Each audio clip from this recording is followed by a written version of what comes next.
An aircraft engine usually can be run several hundred hours before it has to be reconditioned. The engine on this airplane has done a lot of flying, and it's due for an overhaul. It's a little engine, but it runs on exactly the same principles as the big jobs. And the inspections and repairs you'll do on it are basically the same. So let's get the airplane inside the hangar and go to work.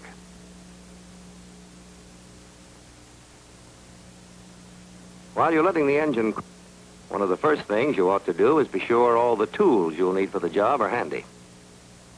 You don't want to waste time hunting for the right tool. That means you'll have not only screwdrivers, wrenches, drifts, and the like, but measuring gauges, containers, funnels, clean rags, and metal tags for marking parts as they're taken from the engine. You'll also need an engine manual containing a table of limits and helpful instruction on proper procedures.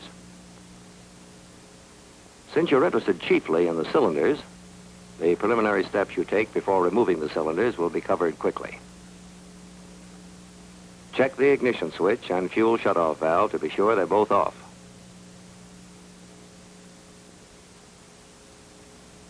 Remove the engine's cowling, including the baffles. On this airplane, you'll have to remove the propeller to get the front cowling off.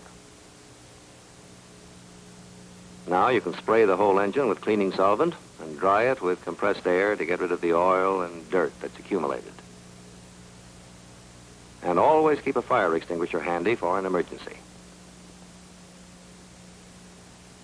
Next, disconnect the ignition wiring from the spark plugs. Then remove the spark plugs themselves from the engine. Now you'll have to take off the exhaust stacks and disconnect the intake pipes from the cylinders.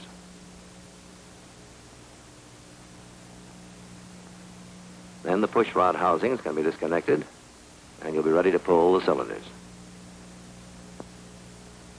You'll find an exploded diagram of the cylinder and valve assembly in the engine manual. You're concerned now only with the cylinders. Later, the valve mechanism will have to be gone over. Pal nuts are used on this engine to safety the cylinder hold-down nuts. Remove them first. It's always a good idea to string nuts on a piece of wire so they won't get lost.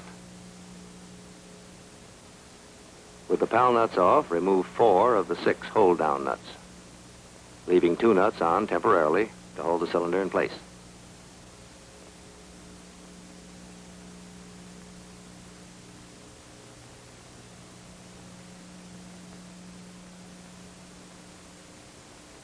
Before pulling the cylinder, put the piston at the top of its stroke so that you can get at it when the cylinder's off. You can do this easily by turning the crankshaft with a timing tool and watching the piston through a spark plug insert.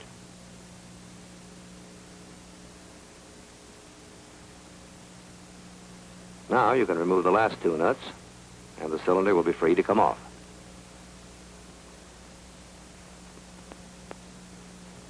There are several things to remember when pulling a cylinder. Do it carefully. Pull the cylinder out straight. Use one hand to support the piston so it won't bang down against the engine when the cylinder comes free.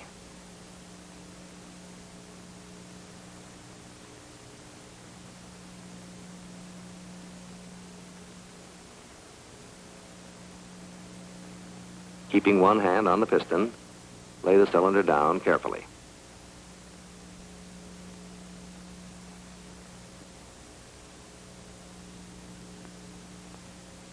Now push out the full floating wrist pin that holds the piston to the connecting rod.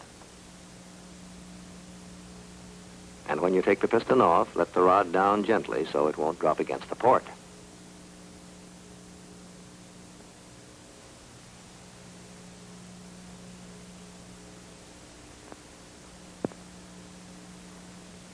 Whenever you tear an engine down, you have to be sure each part goes back in its original position.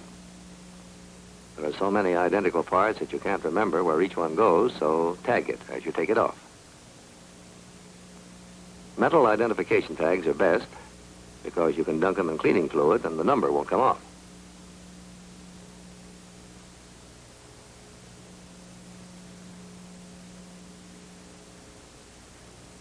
As soon as the cylinders are pulled, be sure you cover up the open cylinder port so dirt, loose wire, nuts, or tools can't get inside accidentally. When you've removed all the cylinders and pistons and covered up all the open ports, you can move to a workbench where it's easier to make your inspection and repairs.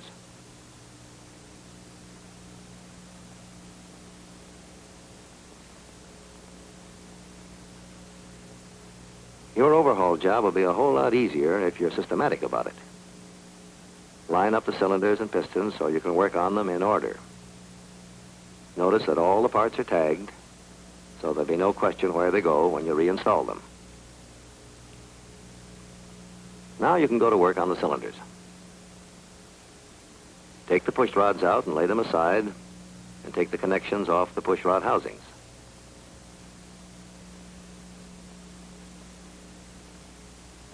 Now, remove the 6 screws that hold the rocker box cover to the cylinder. There's no safety wire to cut here because lock washers are used instead. Remove the rocker box cover so you can get at the rocker arms. Sometimes the gasket will stick to the parting surface. You can loosen it with a flat blade, but don't use a sharp screwdriver, as it may damage the parting surface.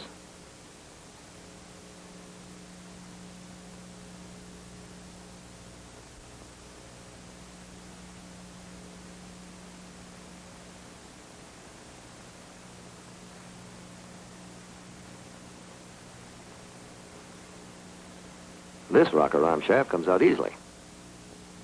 Sometimes you'll have to tap them out with a soft drift.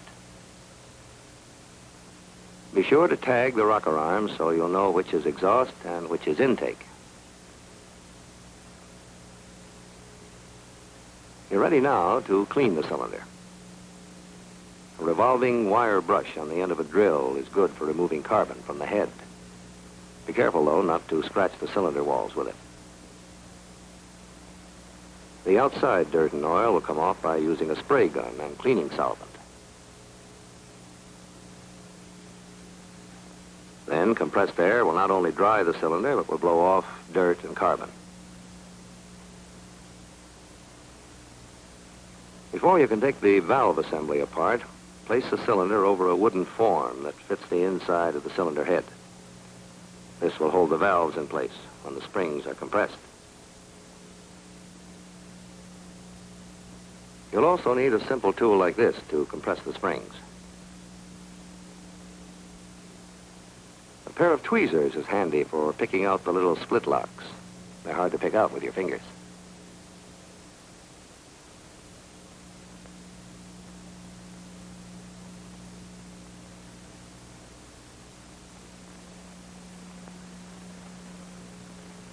With the split locks removed, the compressing tool can be taken away and the parts lifted out.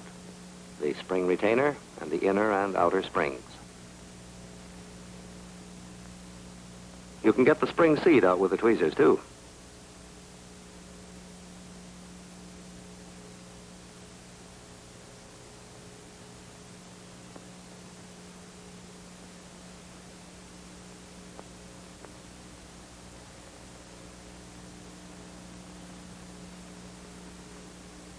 Hold the valve stems as you take the cylinder off the form so they won't drop out.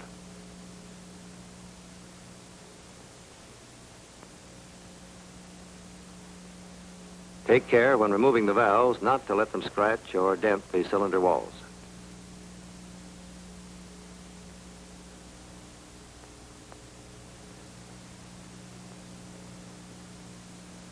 Now examine the cylinder head very carefully. A 10-power magnifying glass is a big help. If cracks are found, or if the head is loose, the whole cylinder will have to be replaced.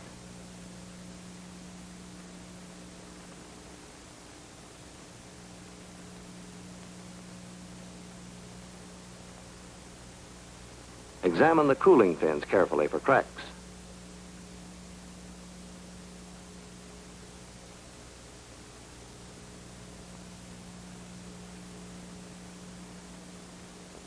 One of the fins on this cylinder is chipped and will have to be repaired so it won't get bigger. Profiling is what the repair job is called. Use a round file at the apex of the crack to prevent it from going further. Then use a flat file to smooth off the edges. Next, inspect the flange for nicks, evenness, and condition of the hold-down nut recesses.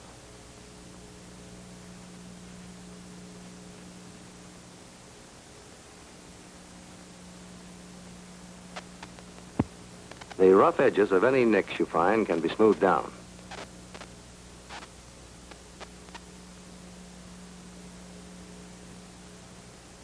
A fine stone dipped in oil is the correct tool for this.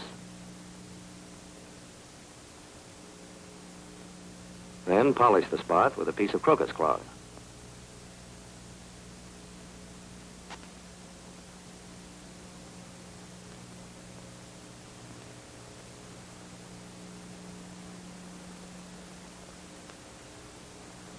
Examine the inside of the cylinder barrel thoroughly for dents and scoring.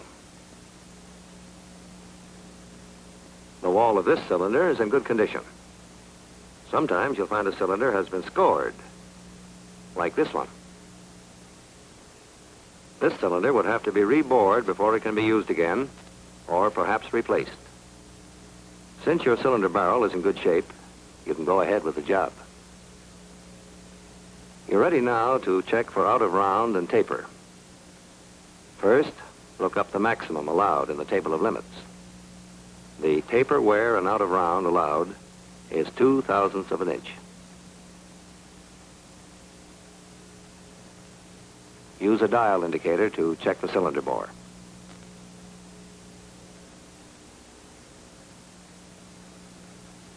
Set the dial to 0.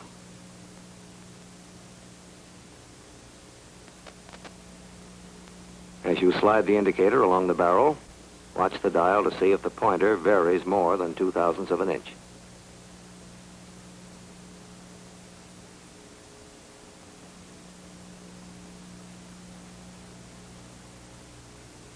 The taper of this cylinder is satisfactory, so you're ready to check the diameter of the cylinder. With an inside micrometer, take one measurement at right angles to the crankshaft.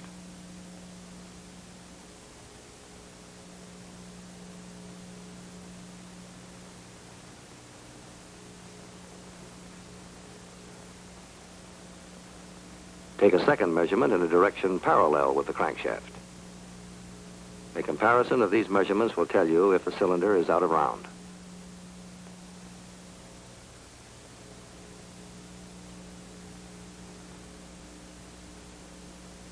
Record the larger diameter of the cylinder barrel on a check sheet. Later on, you'll measure the piston and subtract its diameter from the diameter of the cylinder. In that way, you will find out if the clearance between the piston and cylinder checks with the table of limits.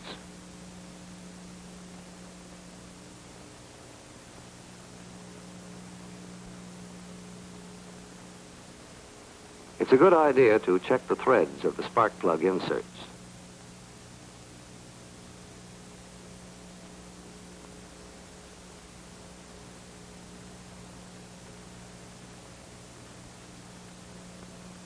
Damaged threads can be fixed up by chasing them with a tap that has the proper size metric thread.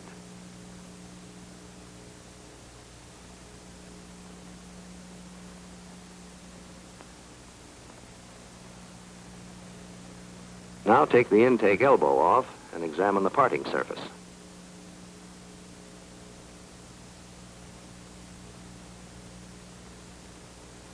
Take the gasket off and inspect the intake flange and exhaust flange for nicks and imperfections that might need stoning.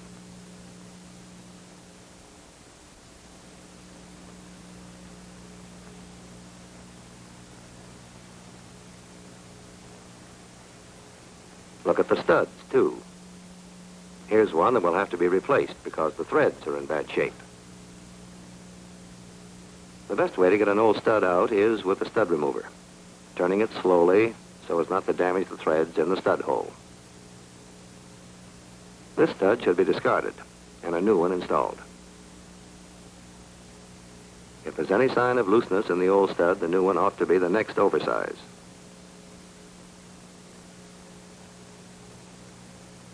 Before installing the new stud, Make sure the threads in the hole weren't damaged when the old stud was taken out. If you find them in good condition, coat the new stud lightly with a compound that will ensure tightness and run it down finger tight in the hole.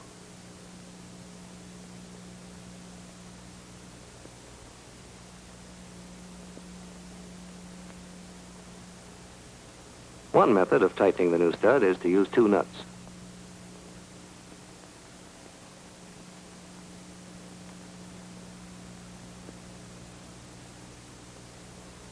Put them on so they face each other.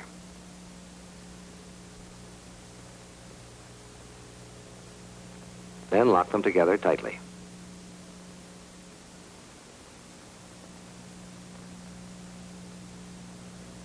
Now you can turn the outer one with a wrench, and the stud will turn.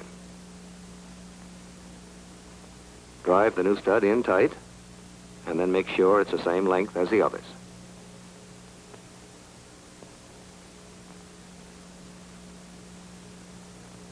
You've now finished reconditioning this cylinder. When the other three have been gone over in the same way, the next job will be on the pistons.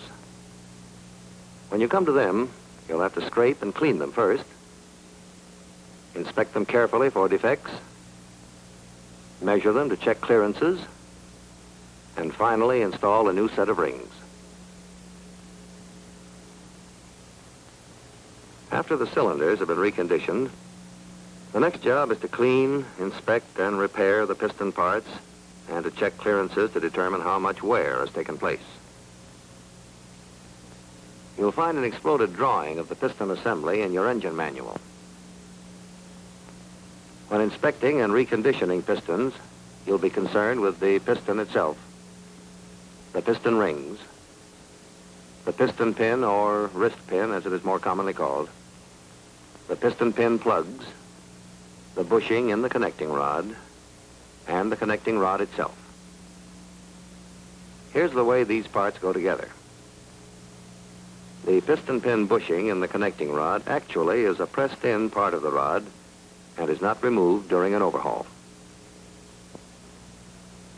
The connecting rod fits into the piston in this manner.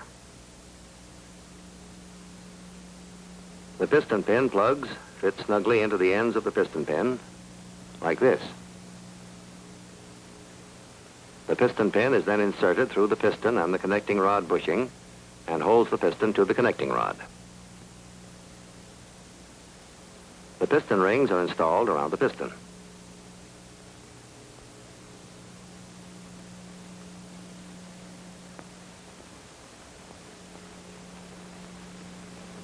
And eventually, the piston assembly will be installed inside the cylinder.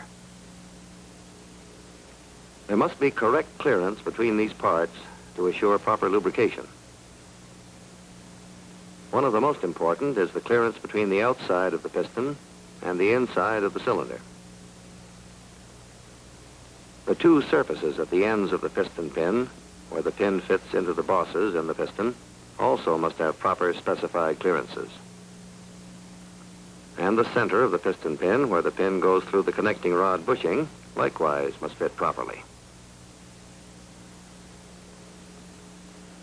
Now let's get back to the pistons themselves. Take a good look at the piston rings. They may give you a clue to trouble. These rings seem to be okay. An example of what you may run into, however, is this piston from another engine. Some of the rings are seized. That is, overheating has welded them tightly to the ring grooves. Notice the blow-by marks on the rings, where hot expanding gases have escaped. A condition like this would most likely score the cylinder seriously, like this, and cause a distinct loss of power. However, the rings on the piston you are inspecting are in good shape, and you can go ahead and remove them.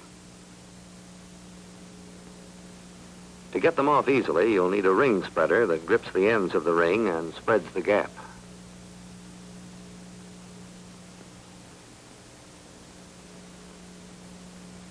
When you have all the rings off, you can start cleaning. And this is a lengthy job.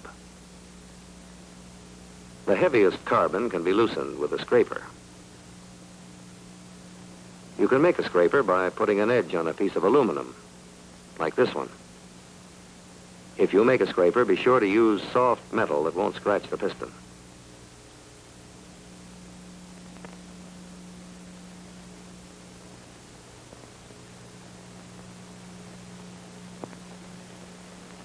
You'll need another scraper with one end narrowed to fit the ring grooves. When most of the carbon has been scraped off, the parts are ready for a soaking in cleaning solvent.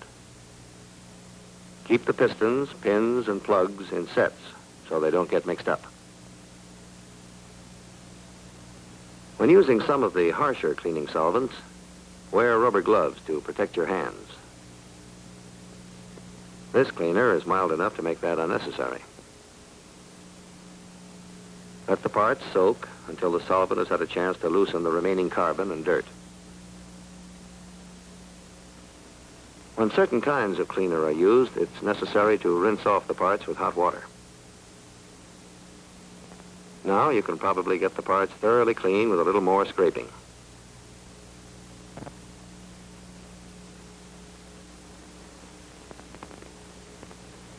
Getting pistons that have had a lot of use clean is a painstaking job.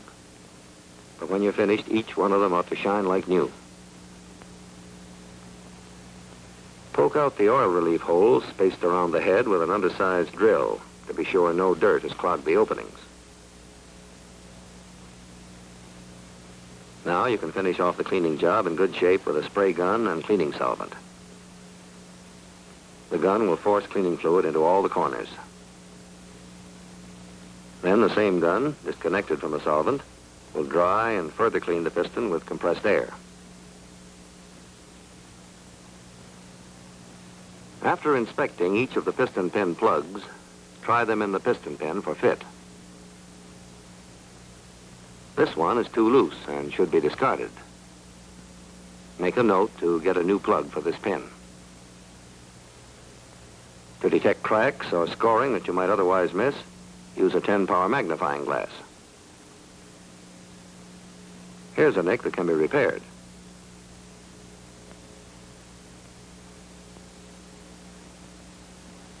Use a fine stone dipped in oil to smooth the nick down, following the contour of the pin with the stone.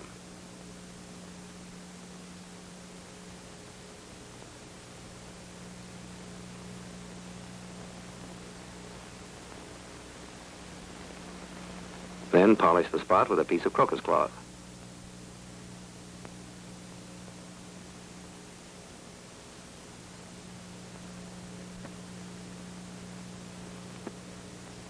Now you want to check the piston pin for straightness. You'll need a dial indicator and a pair of V-blocks set up on a surface plate. Lay the pin in the V-blocks and place it directly under the indicator arm.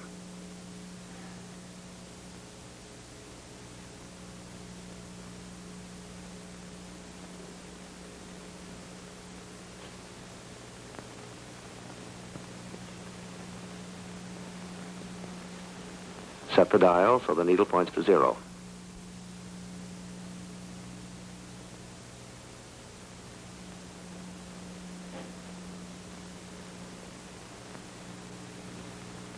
As you rotate the pin, watch the dial for any variation. This pin is perfectly straight. Next, you want to measure the diameter of the pin at each end, where it fits into the bosses in the piston, and in the center, where it fits into the connecting rod bushing. You'll remember where these clearances are. Use a micrometer of the right size to get these diameters and have your check sheet handy to record them. You'll use a micrometer many, many times. And, in fact, a good deal of the effectiveness of the overhaul job will depend upon your skill in using this tool.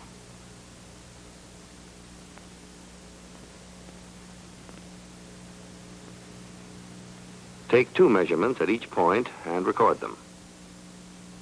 Take the measurements at right angles to each other.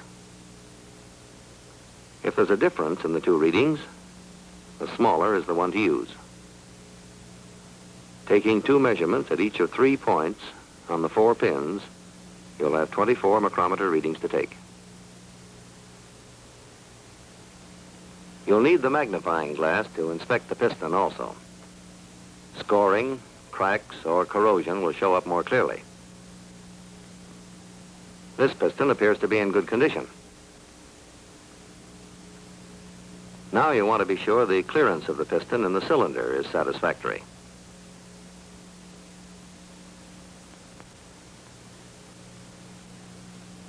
You'll recall that this clearance was pointed out. Using the proper size micrometer, measure the diameter of the piston at the skirt and record the readings on your check sheet.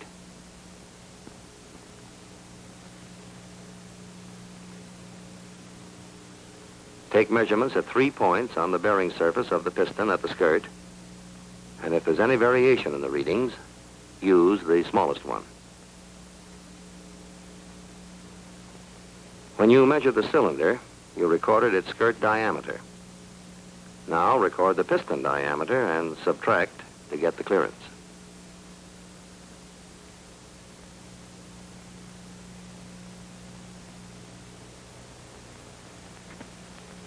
Check this clearance against the table of limits. The piston in the cylinder can have a clearance between 14 and 17 thousandths. That means your clearance is okay. A visual inspection of the ring grooves is next in order. Watch particularly for signs of steps worn into the grooves. Now examine the piston pin bosses for scores, cracks, or evidences of wear. This boss appears to be in good condition. You still need to check the clearance between the boss and the piston pin. To measure the diameter of the boss, use a telescoping gauge and a micrometer. By taking readings in 2 directions, you can tell whether or not the boss is out of round. Record the maximum inside diameter of the boss on your check sheet. A few minutes ago, you measured the diameter of the piston pin where it fits into this boss. Now subtract the diameter of the pin from the diameter of the boss and get the clearance.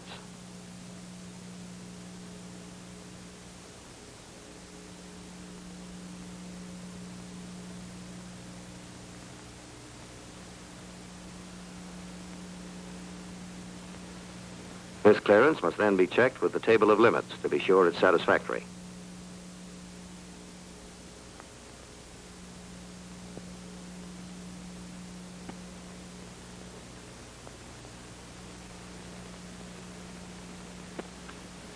To complete your check of piston pin clearances, you'll need to go back to the engine to get the diameter of the piston pin bearing in the connecting rod.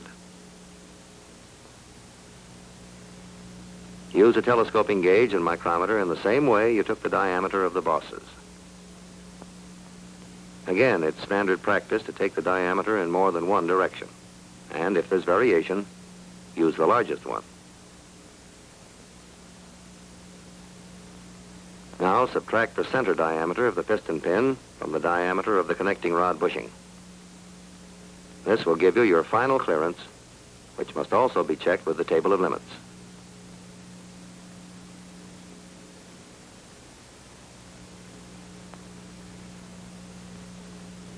Your last job is to install new rings on the pistons. Each piston on this engine has 4 rings, 2 compression and 2 oil control rings. You'll have to check the gap of each of these rings. To do this, you'll need the cylinder.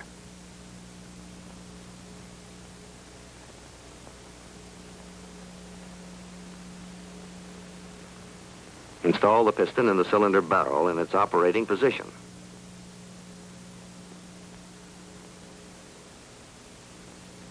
Now wipe the ring clean and dry so you'll get an accurate measurement.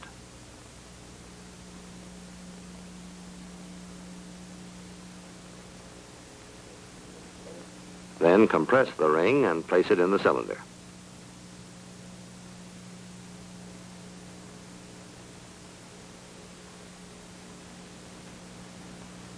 piston out so it will square up the ring.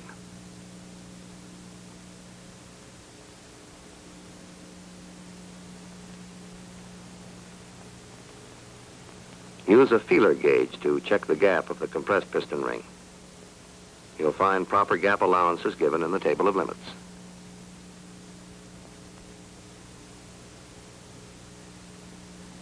It's not unusual to find the gap too small. When you do, you'll have to file the ends of the ring down.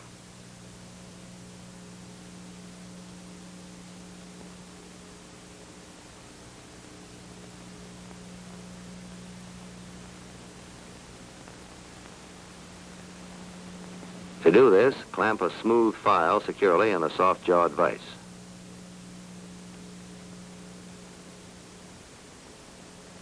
Then hold the ends of the ring squarely against the file so the ends will remain parallel and move the ring up and down.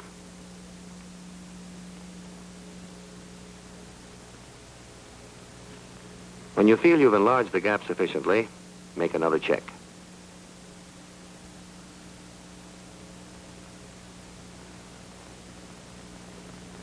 This ring is okay now. Each new ring should be checked in the same way to be sure the gaps are those specified in the table of limits. The next step is to install the rings. First, set the piston down with the open end facing up. The right ring must be installed in the right groove. This is an oil scraper ring. Notice the undercut edge. Grip the ends of the ring with the ring spreader.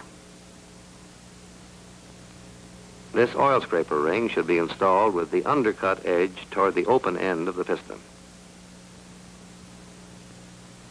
Now turn the piston over so you can get at the other three grooves. Install another oil ring having a similarly undercut edge next. This ring is also installed with the undercut edge toward the open end of the piston in the third groove from the top.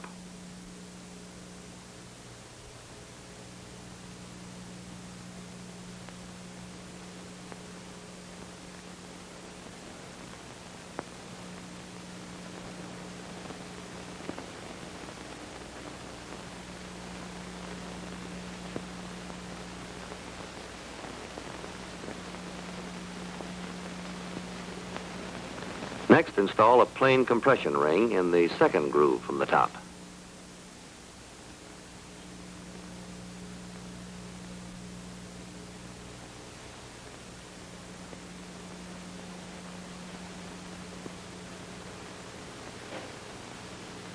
And finally, install the top compression ring in the top groove, with the beveled edge toward the top. On some engines, the top of the ring is marked to avoid confusion.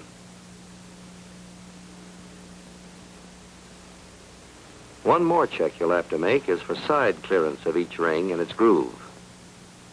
The allowable clearance for each ring is given in the table of limits.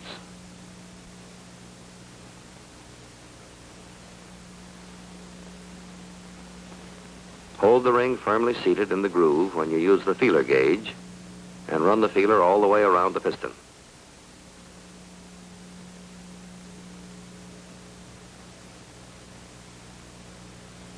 This top compression ring fits too tightly in the groove. The proper feeler gauge can't be inserted. That means the ring will have to be lapped. Use a smaller gauge to determine how much metal will have to be removed. Before lapping, mic the ring all around. Then, when you mic it again later, you'll know how much metal you've removed. The lapping tools you'll need are a surface plate, emery cloth, and a wood disc with a groove to hold the ring. Lay the ring squarely in the groove with the top side up.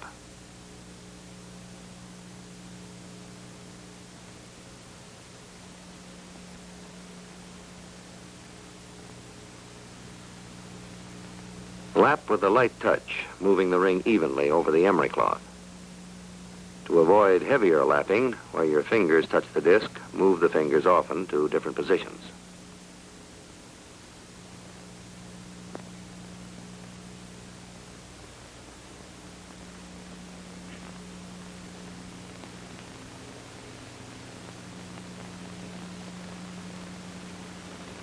Check the ring frequently so you don't lap it too much. Take it out of the disc and wipe it off before making it so you'll get an accurate measurement.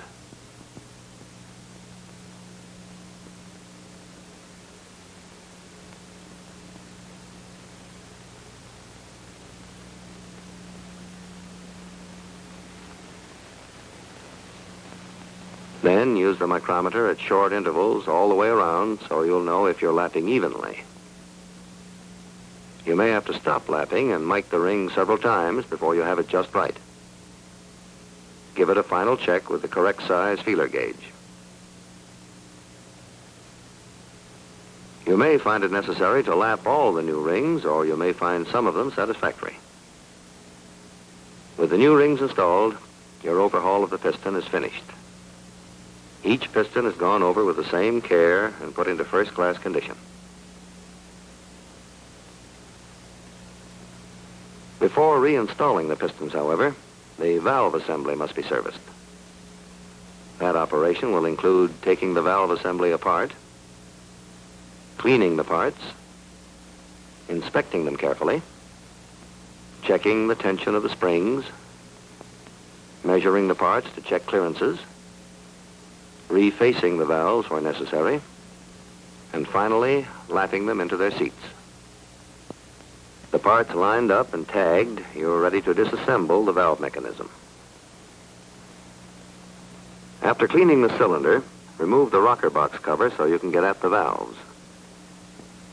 If the gasket sticks, loosen it with a flat blade, being careful not to damage the parting surface.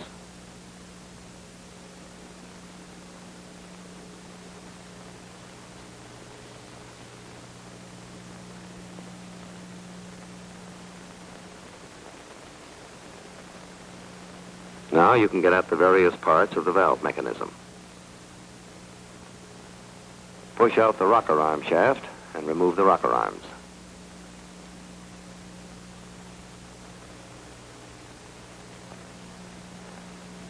Tag each rocker arm to identify it as intake or exhaust. Next, place the cylinder on a wooden form to hold the valves in place and compress the valve springs so you can pick out the split locks.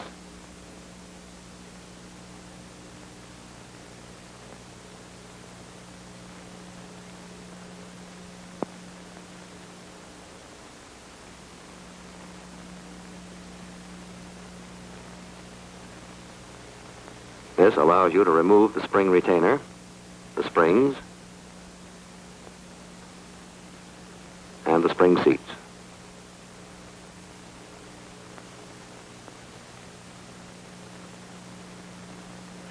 Then you can remove the valves. Don't let them scratch the cylinder walls when you take them out.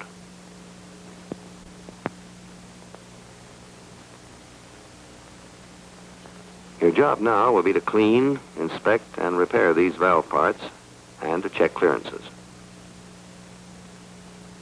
Soaking the parts in a cleaning solvent will loosen accumulations of carbon, corrosion, and dirt. Keep the parts grouped as they come from the cylinder so they don't get mixed up.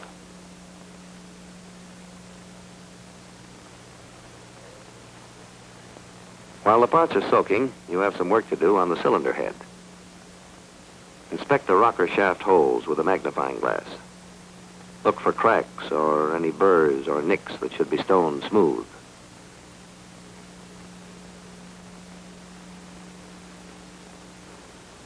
If these surfaces are in good condition, your next job is to measure the diameter of the holes with a telescoping gauge and micrometer.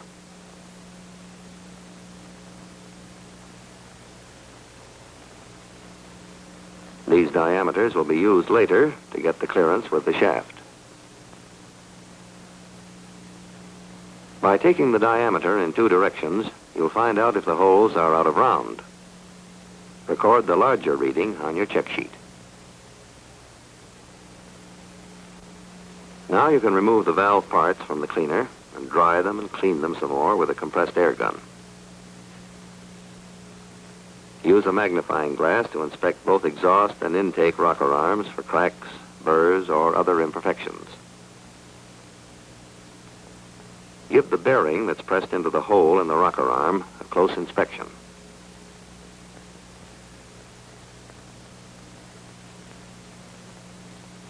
The inspection should include the socket into which the push rod fits and the surface that the valve stem touches.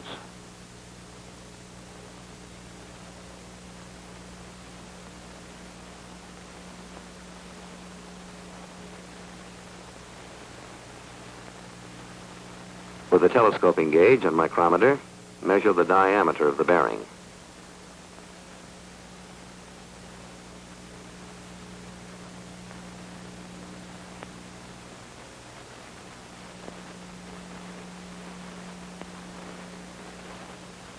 Take a reading in 2 directions to check for out of round.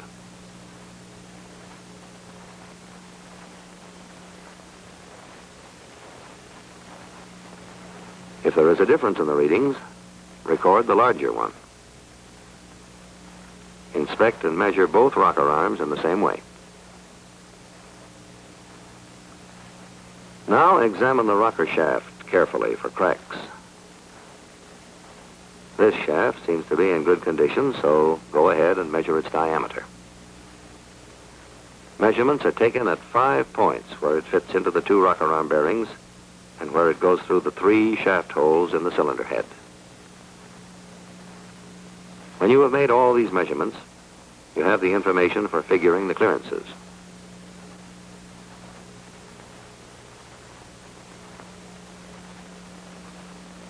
First, from the diameter of the rocker arm bearing, subtract the diameter of the rocker shaft at that point.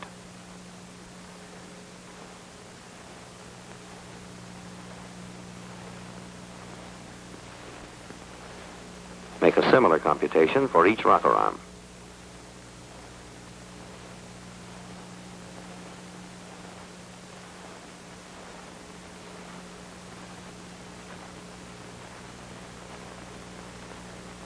Then, from the diameter of the 3 shaft holes in the cylinder head, subtract the diameter of the shaft. Then check these clearances with the table of limits in the manual.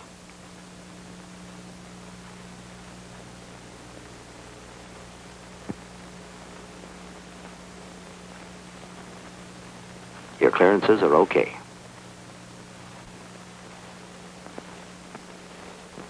At some point in your inspection, test the push rods for straightness.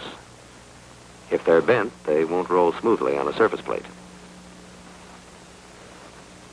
The sound made by dropping them will tell you if the ball ends are tight. They are a pressed fit. Feel the ends to be sure they're smooth and not worn.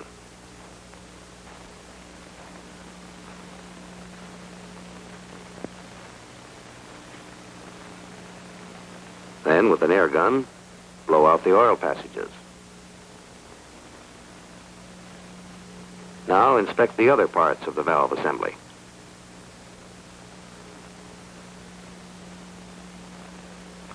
The valve spring retainer should be looked over for cracks, nicks, burrs, and wear.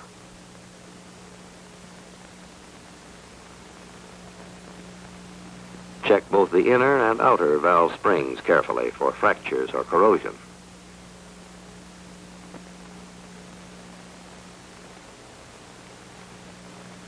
Examine the ends of the spring, particularly for splitting. This spring has a broken end which can't be repaired. It will have to be replaced with a new one. Both outer and inner springs should get a similar examination.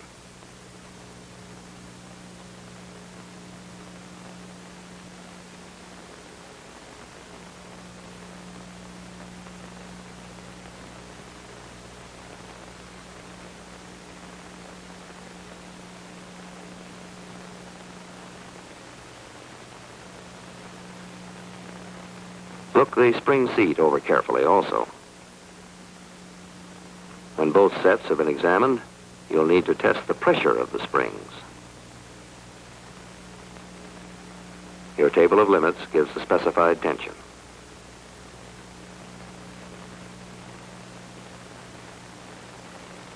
First, set the tester for the specified height.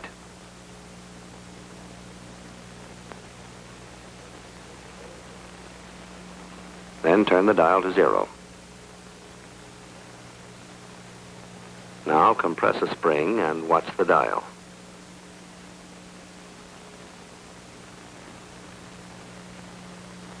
Test the outer springs and then look up the specifications for the inner springs.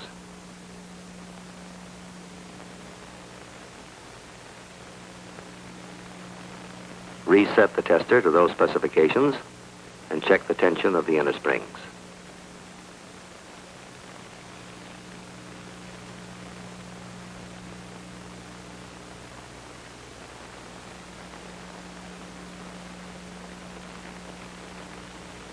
Continuing your inspection, examine the valve spring retainer locks for wear or for galling on the outside.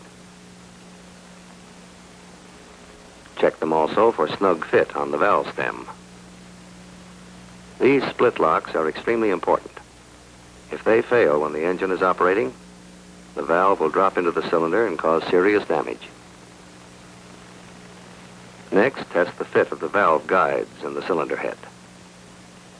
If either of them is loose, a new guide must be installed. A check will have to be made of the clearance between the valve stem and valve guide. So you'll need to measure the inside diameter of the guide with a small hole gauge and micrometer.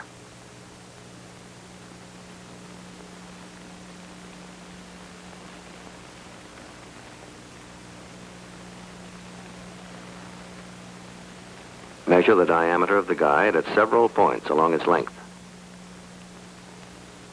Record this diameter for the moment on your check sheet. Now give the valves themselves a very thorough inspection. Look for cracks on the end of the valve stem, in the valve head, and in the grooves for the retainer locks. Check the stem for scoring and pitting. Inspect the face for warping, pitting, or burning. This valve face is pitted and needs to be refaced. For comparison, here's the other valve. It doesn't need refacing. Refacing consists of grinding to remove pits and to true up the face. But before refacing this valve, measure the diameter of the valve stem to get the clearance in the guide. Use the smallest of several measurements made along the stem.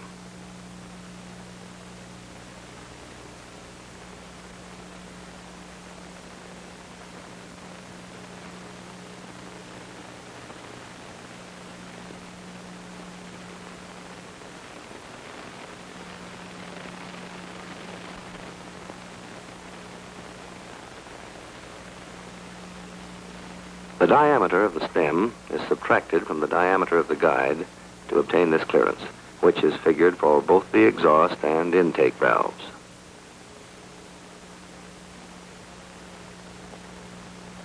Then check these clearances in the table of limits. Now to reface the valve you found pitted.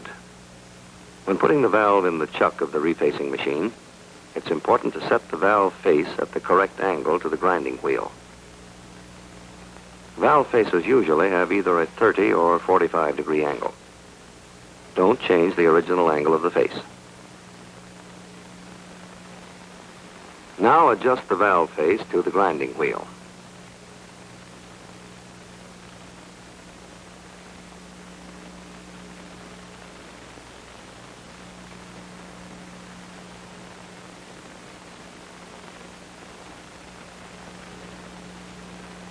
In moving the valve across the grinder, take light cuts and move slowly. Carry each movement all the way across the grinding wheel. And grind away as little as possible, only enough to remove the pitting.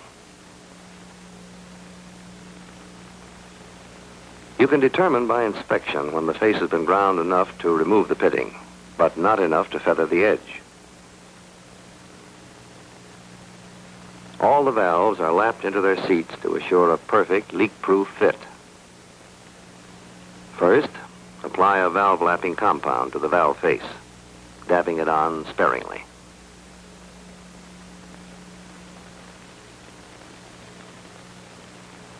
Wipe the stem clean and insert the valve in its guide.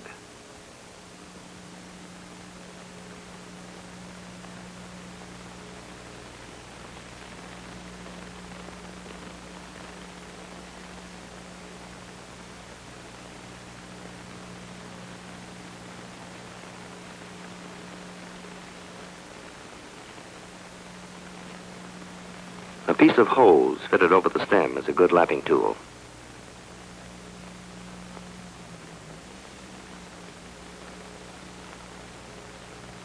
Roll the hose between your fingers with a medium pull exerted on the valve. Change the position of the valve on its seat frequently. The valve compound should be changed often. Be sure to wipe off the old compound before applying new. You may have to change compound several times. You can usually tell when the valve face has been properly lapped by its appearance. It will look to be frosted, like this. Notice that the frosted surface is in the center of the face. When both valves have been lapped, a test can be made. Put plugs into the spark plug inserts so they won't leak.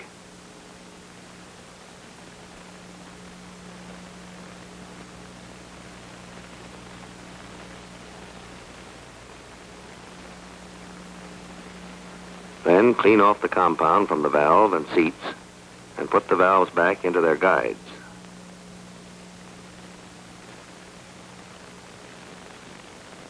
Now pour enough gasoline into the cylinder to test the seal of the valve faces against their seats.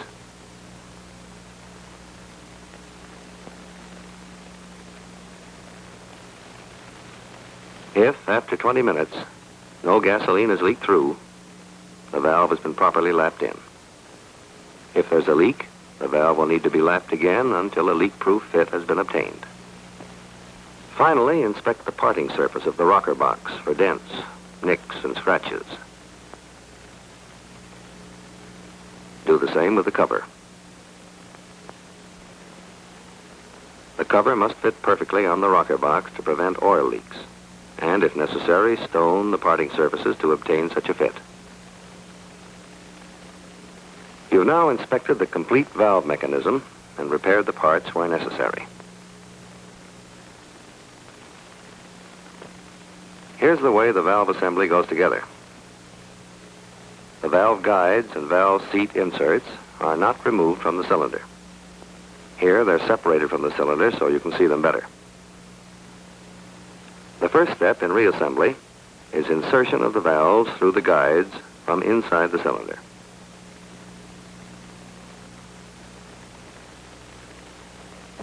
The spring seats are then installed.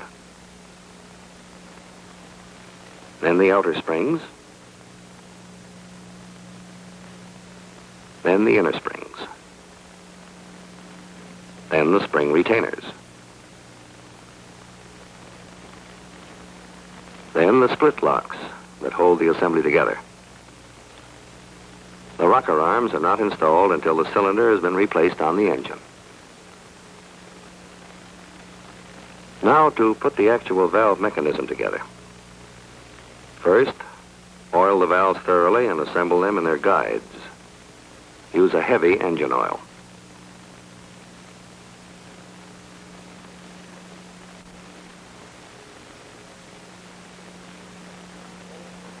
Holding the valve stems with one hand, slip the cylinder over the wooden form used before.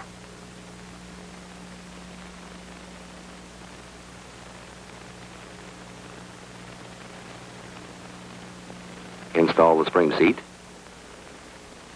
the inner and outer springs,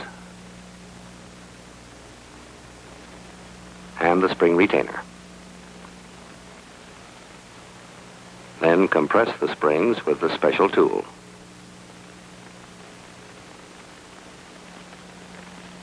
Now you can set the retainer split locks in place.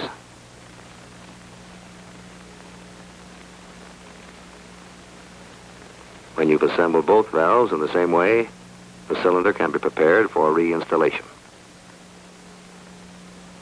Install new rubber pushrod housing connections and clamps on the pushrod housings. Then install a new oil seal packing on the cylinder barrel base.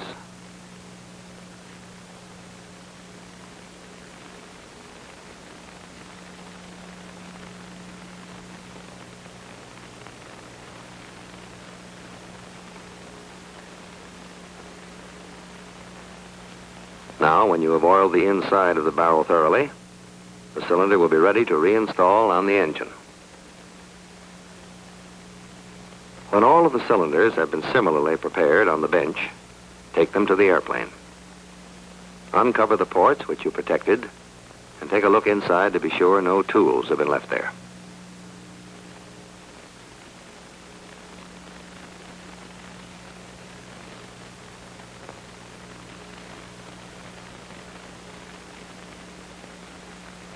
Oil the piston thoroughly, working the oil in around the rings.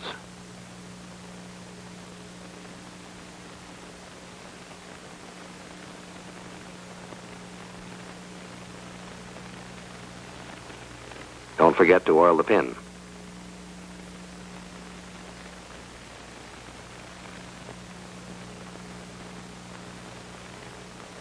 Then install the piston to the connecting rod.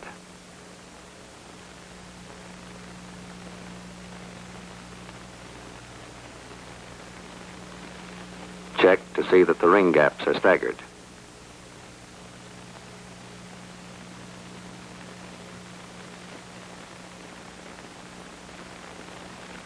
You'll need a helper to compress the rings with a clamping band while you slip the cylinder barrel over the top of the piston.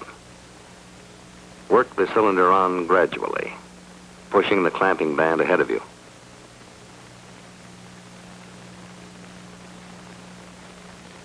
When the cylinder is past the top 3 rings, shift the clamping band to the bottom ring.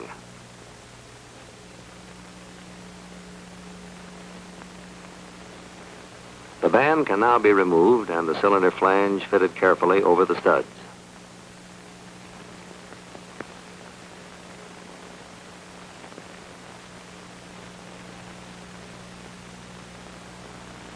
The hold-down nuts can then be reinstalled.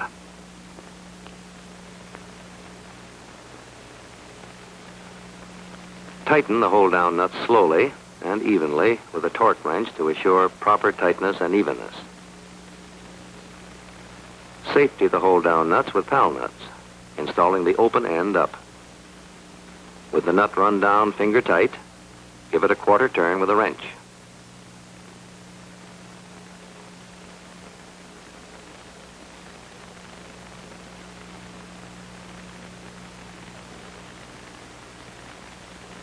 Now you can install the rocker arm, fitting the ends over the push rod and valve and securing it in place with the rocker shaft. The rocker arm should be oiled, and be sure you have the intake and exhaust arms in their right locations.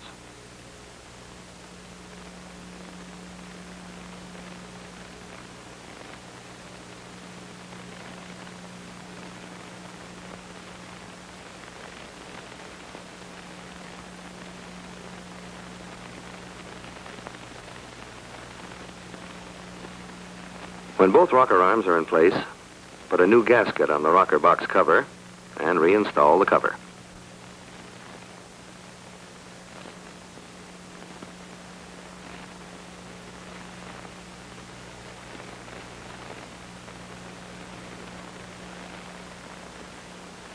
Finally, slip the push rod connections and clamps down over the housing flange and tighten the clamps. Then reconnect the intake pipes to the intake elbow on the cylinder. And last, reinstall the spark plugs and reconnect the ignition wires. When that's done, you can install the propeller and the baffles and start the engine. In this major overhaul of an aircraft engine, your job will be to clean the parts of the disassembled engine, inspect and repair them, and check all specified clearances against the table of limits. To review quickly the disassembly procedure, you'll recall that the engine was removed from the airplane and mounted on an engine stand. Then it was disassembled. The cylinders and pistons were removed. The oil sump was also removed from the crankcase. Then the gear case cover. And finally, the 2 halves of the crankcase were separated to get at the insides of the engine.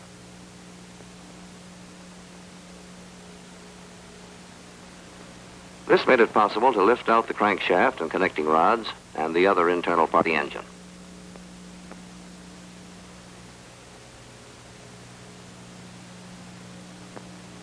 the engine torn down, your first job is to clean every last part thoroughly. Scrub all the smaller parts, like connecting rods, in a tub of cleaning solvent.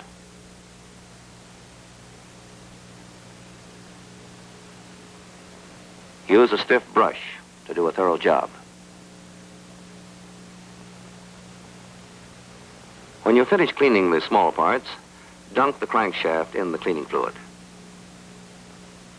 A brush will help you clean in around the throws, journals, and bearing surfaces.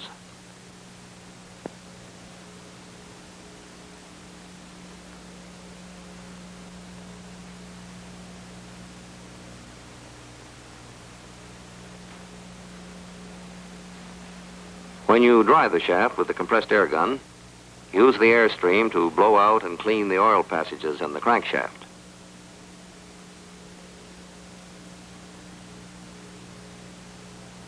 This is a must in engine overhaul.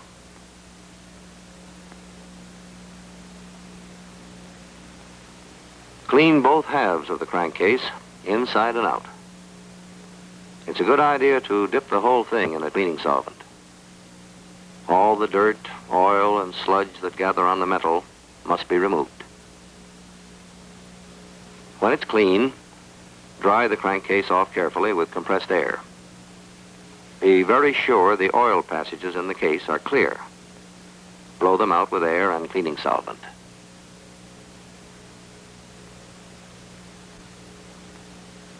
Before cleaning the oil sump, make a careful search for metal particles that may have chipped off the engine.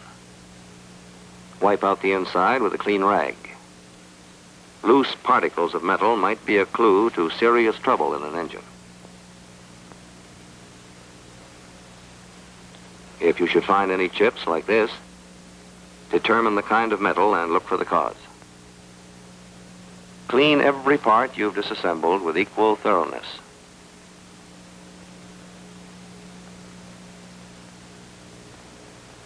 Cleaning of all the engine parts not only makes your inspection more efficient, but it allows you to check clearances with greater accuracy.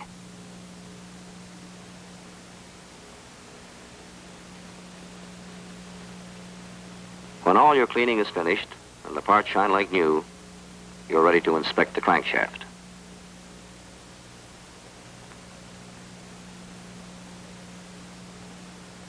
The crankshaft is the most vital part of any engine, and it must be in perfect condition. First in order is a visual inspection of the shaft. Inspect the propeller nut threads.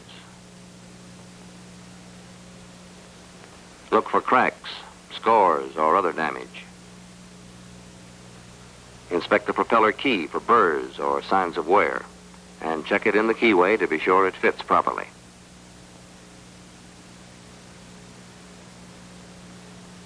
This should be a very snug fit.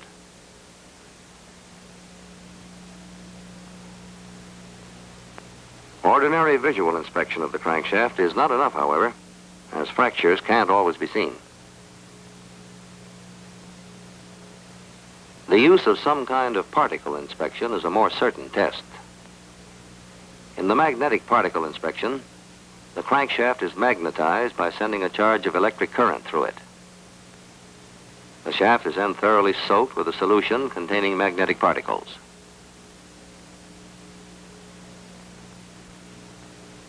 If there's a fracture, the particles contained in the solution will adhere to the edges of the fracture and make it visible.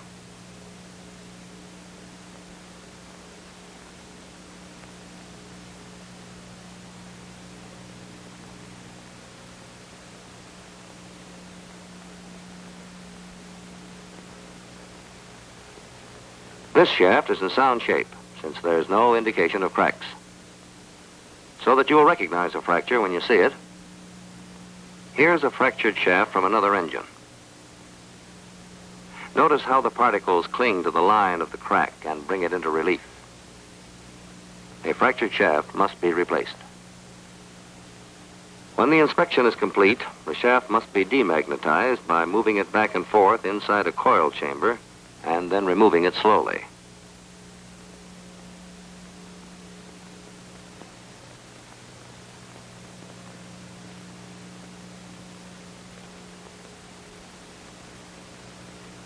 But you must be certain, too, that the shaft is not out of alignment.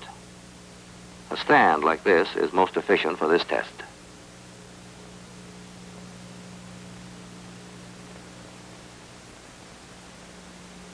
A dial indicator put on the shaft will check it for run-out or straightness when the shaft is rotated.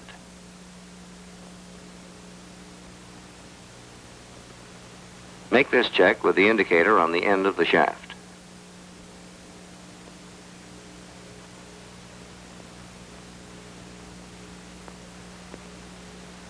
Make another check with the indicator on the center main bearing surface.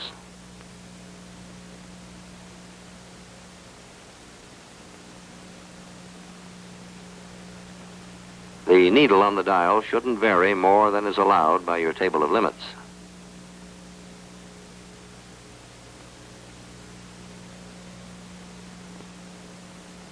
You can check in your engine manual for the maximum run-out allowance.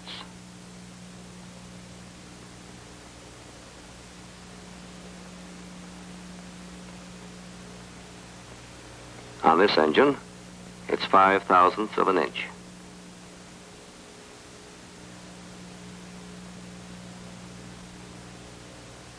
Now you need to measure the 7 bearing surfaces of the shaft in order to determine clearances.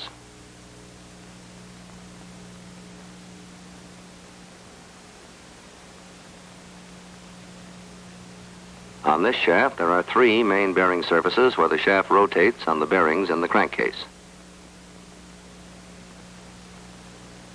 There are also 4 bearing surfaces where the connecting rods are attached to the shaft.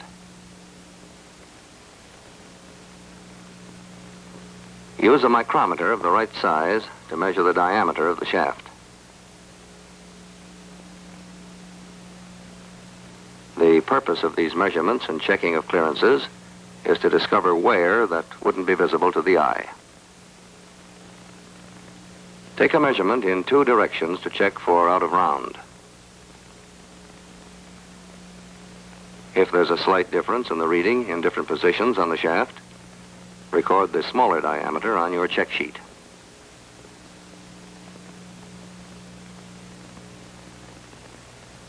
The next bearing surface is for a connecting rod.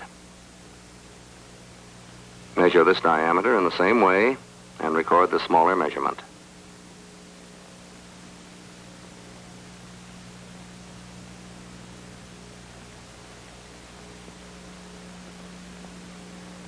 Later, you'll measure the connecting rod bearing and, by subtraction, get the clearance. Now measure each of the other 5 bearing surfaces and record the diameters.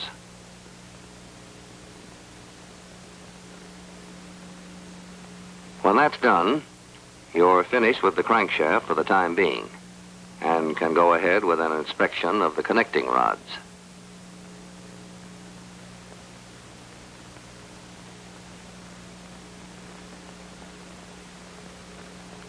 Take the rod apart and slip the bearing out.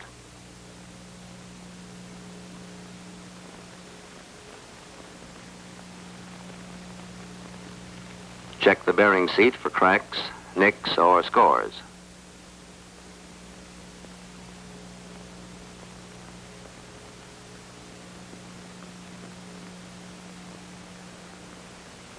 Examine the split bearings for scores, chipping, or flaking. Give the rod itself a careful checking over.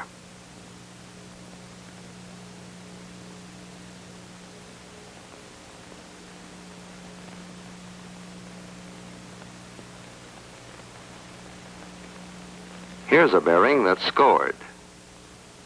This score is deep enough so the bearing will have to be replaced.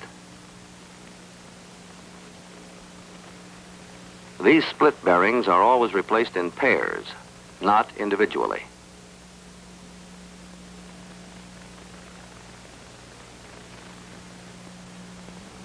The bearings fit easily into the seats and they'll only go in one way. You can't go wrong.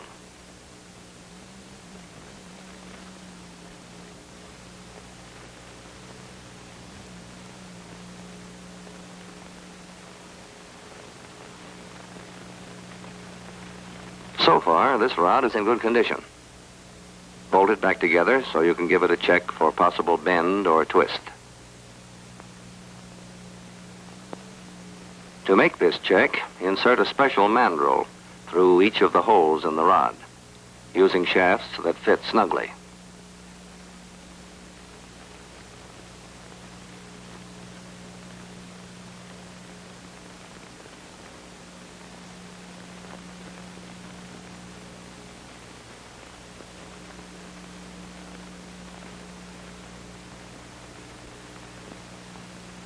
To make the check accurately, tighten the nuts with a wrench.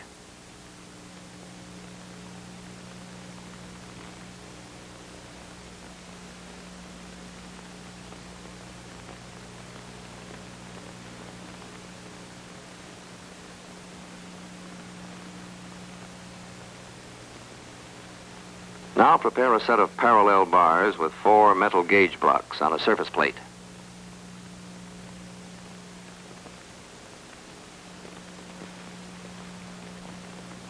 Then rest the ends of the mandrels on the blocks like this.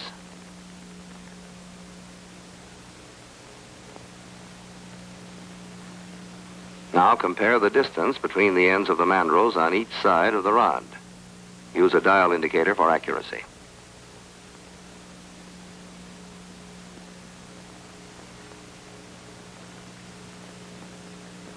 The dial indicator reading should be exactly the same on each side of the rod, if the connecting rod is perfectly straight.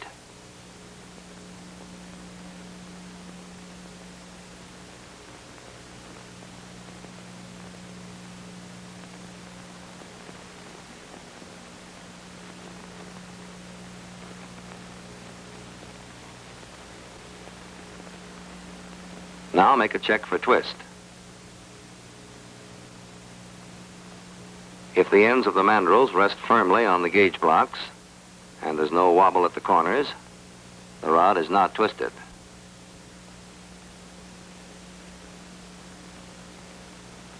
With all the connecting rods inspected and with damaged parts replaced, next measure the bearings at each end to obtain clearances. Before doing that, however, let's be sure of the clearances we're after. You've already measured the diameter of the crankshaft at the 4 throws where the connecting rods fit.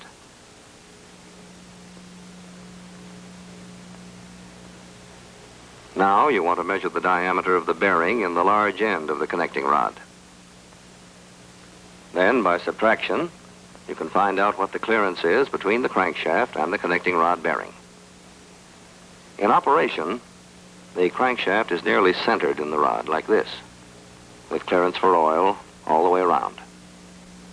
Of course, when you check the clearance, your figure will represent the total, as if the rod were pushed to one side. Now make the measurements. Use a telescoping gauge and micrometer to measure the diameter of the bearing through which the crankshaft fits.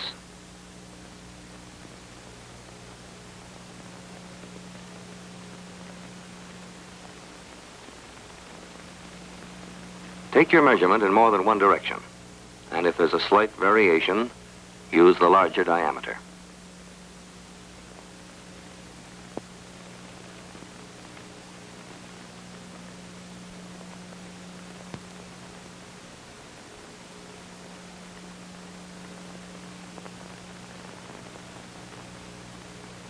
Now, to figure the clearance between the crankshaft and connecting rod bearing, subtract to get the difference.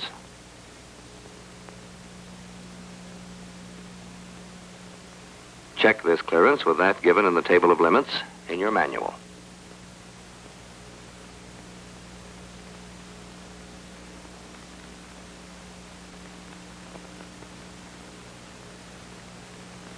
Your clearance is satisfactory.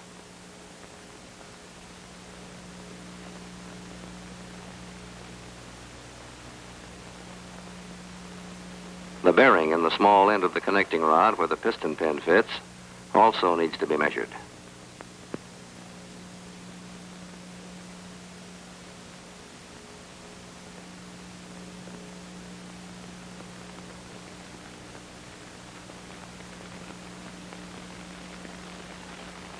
Measure this diameter in more than one direction, and if there's a difference, use the larger diameter.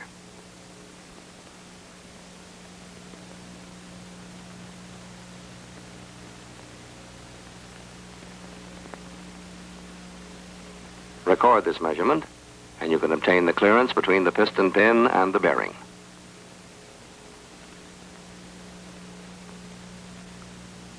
You'll remember that you measured the diameter of the piston pin when you overhauled the pistons. Now you can get the clearance between the piston pin and the bearing in the small end of the connecting rod by subtracting one diameter from the other.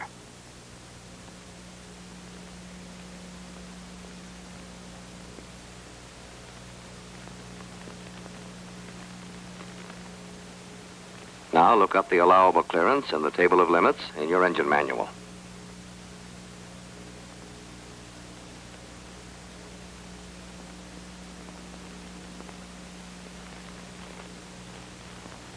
Your clearance is okay. Give each of the 4 connecting rods an equally thorough examination and measure the bearing diameters in the same way. You've now completed your inspection of the crankshaft and connecting rods. The camshaft, the 2 halves of the crankcase, and the other disassembled parts remain to be overhauled before the engine can be reassembled. In the overhaul of the engine, the crankshaft and connecting rods have been cleaned and inspected, and the various clearances between parts have been checked. The next part to be inspected is the camshaft.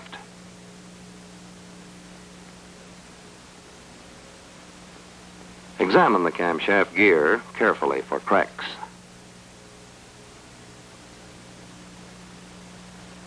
Pay particular attention to the teeth to be sure none of them shows signs of excessive wear.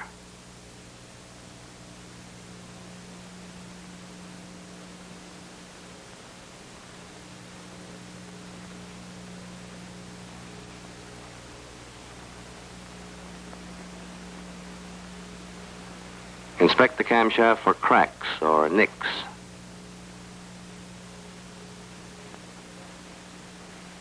Check the bearing surfaces and cam lobes for wear, scoring, or pitting.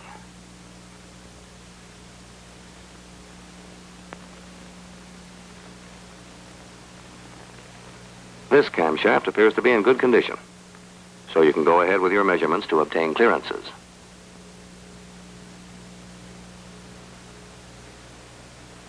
There are 3 bearing surfaces on the camshaft where it fits into the crankcase. The diameter of the shaft at each of these 3 points must be measured, and later you'll measure the bearings in the crankcase to get the clearances.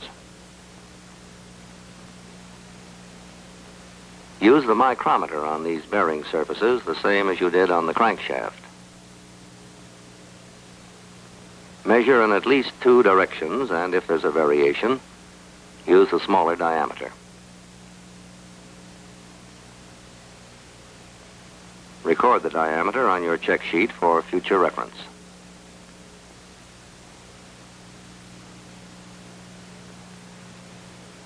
Check the center bearing surface in the same way, taking 2 readings at right angles to each other.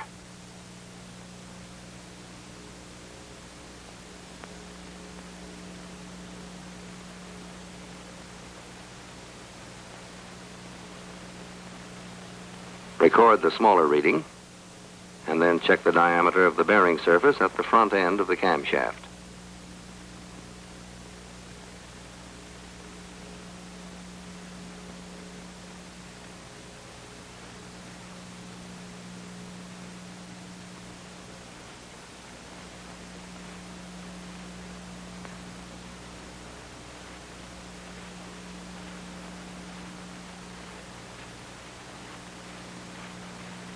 This completes your work on the camshaft, and the next step is to inspect the hydraulic cam lifts.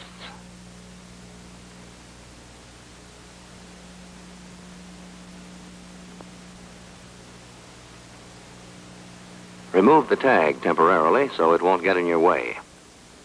And look the tappet over carefully to be sure it's in good condition.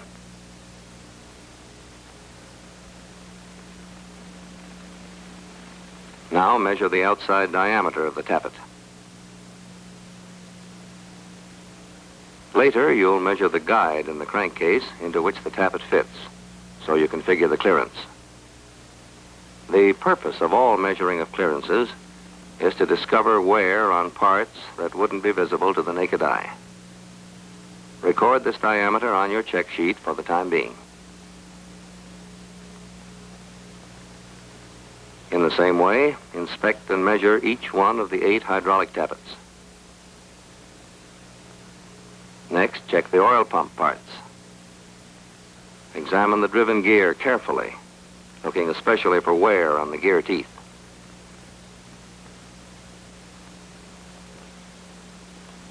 Then inspect the drive gear and shaft.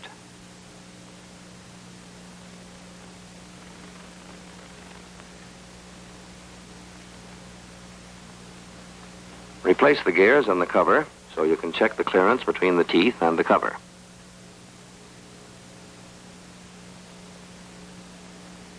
To make this check, use a feeler gauge as a go-no-go gauge. Use a feeler one size over the specified maximum clearance.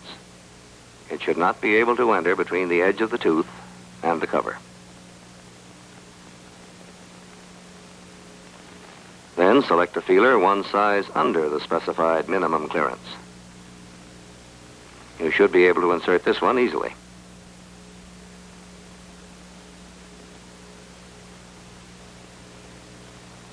Make this check for every tooth on each of the 2 gears.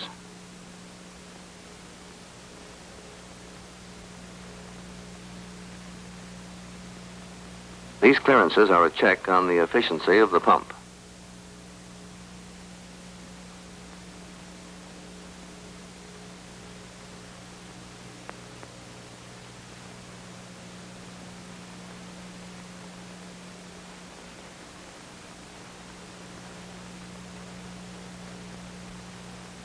Now remove the drive gear and measure the diameter of its shaft with a micrometer.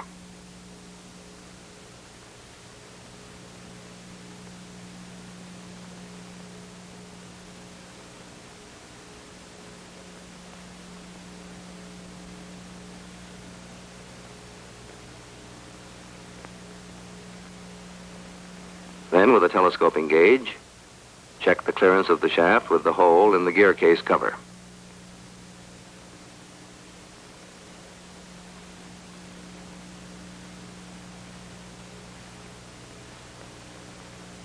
Now put the plate back on and tighten the nuts so you can check for excessive play of the gears or for binding.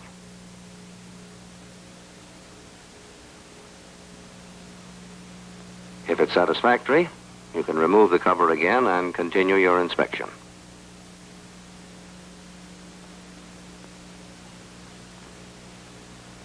Inspect the tachometer drive housing and check its fit on the shaft of the drive gear.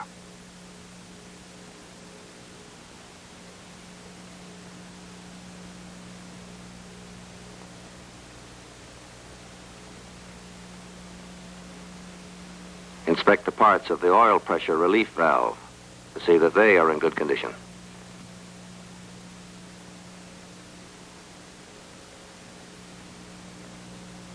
And finally, give the gear case cover itself a thorough visual inspection.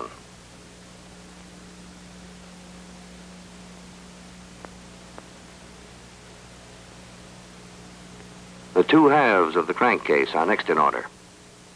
Inspect each case closely for fatigue cracks or other evidences of weakness.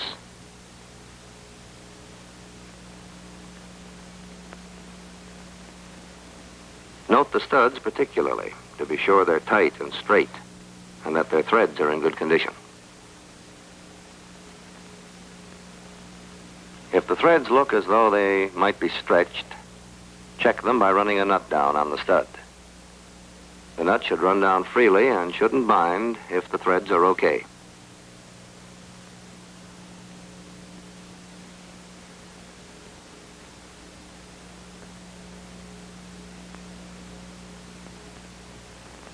Sometimes cracks develop at the bolt holes, so be sure to make a thorough inspection of each hole. Make certain that the parting surfaces are smooth so the sections will fit together tightly. If you find any nicks, stone them down. The parting surfaces should make a tight seal.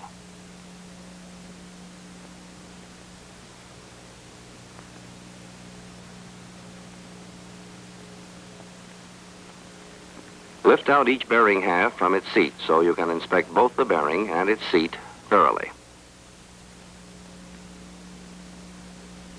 The seat into which the bearing fits sometimes gets cracked or worn, and the bearing itself is subject to scoring and scratching. However, these appear to be okay.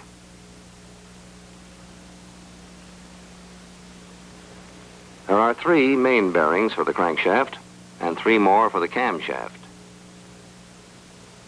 Each of these should be given a careful examination.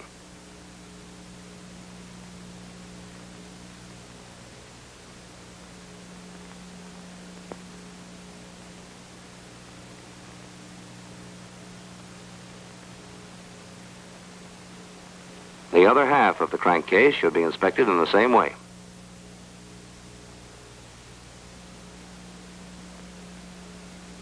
You'll remember that you measured the crankshaft bearing surfaces where they fit into the crankcase. Now you want to measure the crankcase bearings and get clearances. In order to measure the diameter of the bearings, you'll have to put the 2 halves of the crankcase back together temporarily.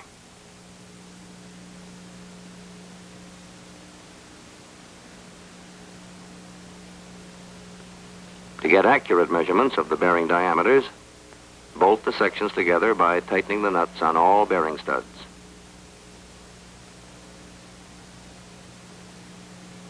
Now measure the diameter of the bearings.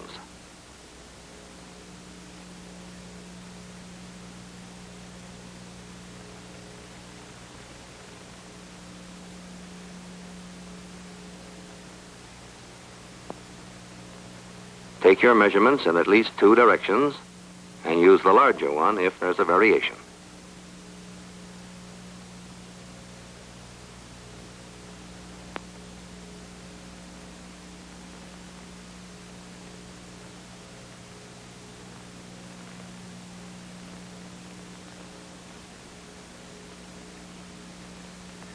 Now you can figure the clearance between the crankshaft and the crankcase bearings at this point.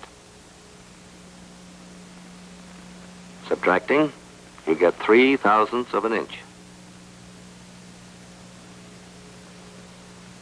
You'll find the allowable clearance shown in the table of limits in your manual.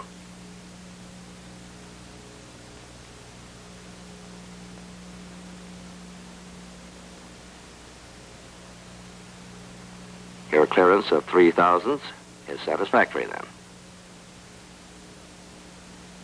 Next, take the diameter of the rear main bearing, the one at the other end of the crankcase.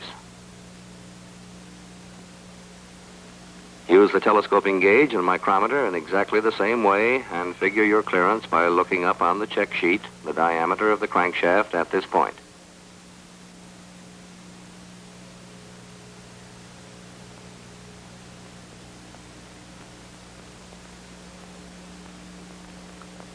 You'll have to reach down through a cylinder port to get at the center main bearing to measure it.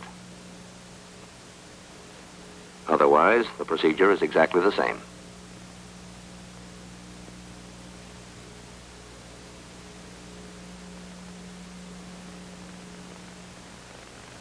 Now you'll have to take readings of the 3 camshaft bearings in the crankcase. This is the rear one.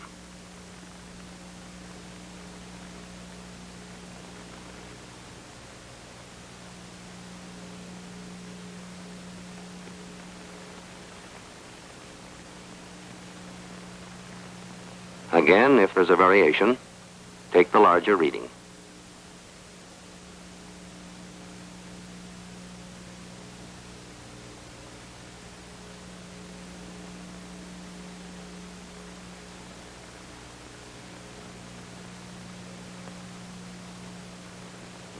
With this reading, you can figure the clearance with the camshaft by subtracting.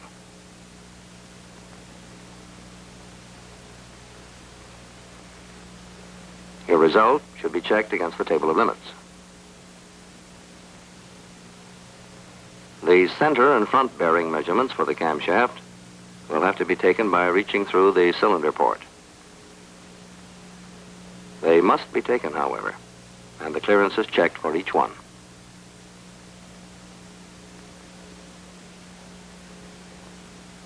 After removing the nuts, take the two halves of the crankcase apart again so you can measure the hydraulic tappet guides.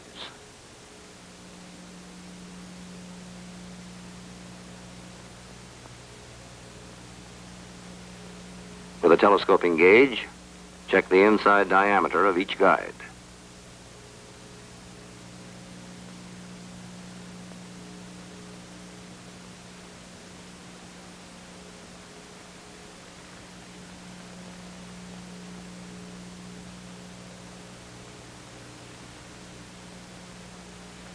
Take your measurements at least 2 points in the guide, and if there's a variation, use the larger diameter.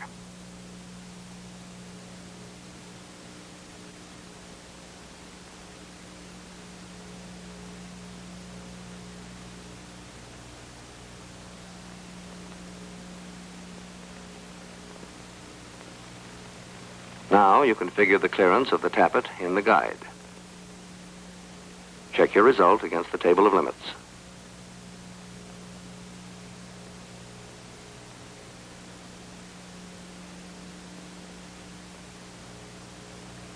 Measure each of the hydraulic tappet guides in the same way and make certain that all the clearances are within the allowable limits.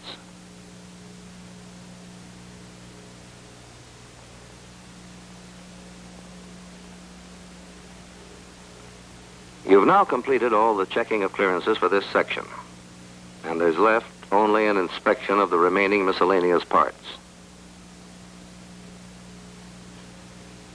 Remove all the connections from the intake pipes and take the clamps off the connections.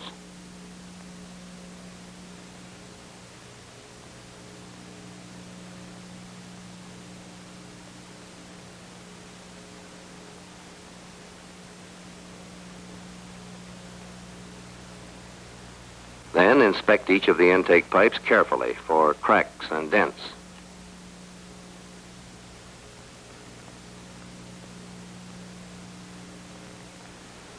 New rubber connections are always installed at the time of an overhaul.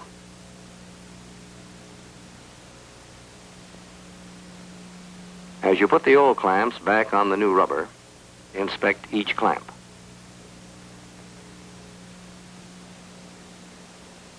If any of them are broken or don't work properly, new ones should replace them.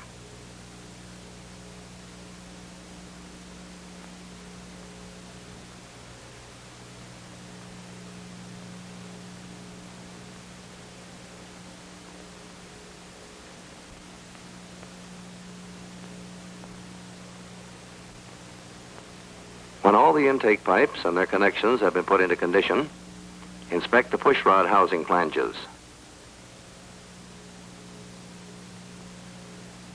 Check the parting surfaces particularly to be sure they're smooth.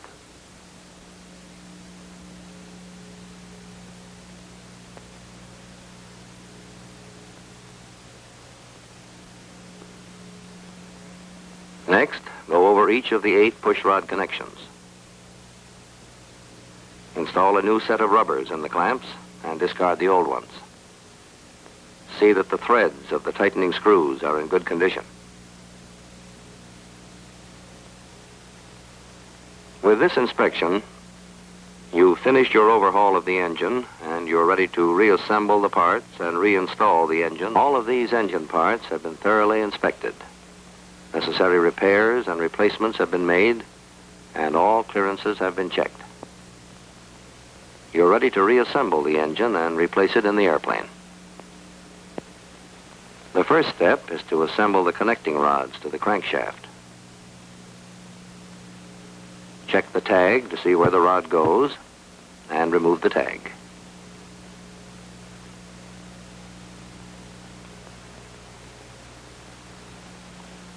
Now separate the 2 parts of the rod and oil the bearing surfaces thoroughly, both on the crankshaft and the rod itself.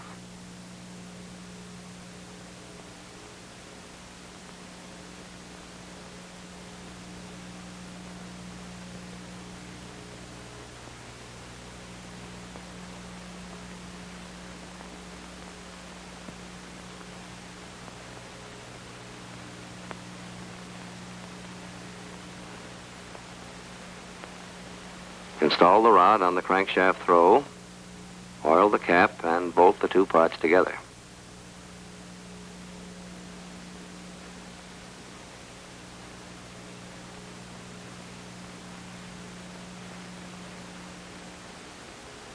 Install the rod so that the number will face upward when the rod is in its cylinder port.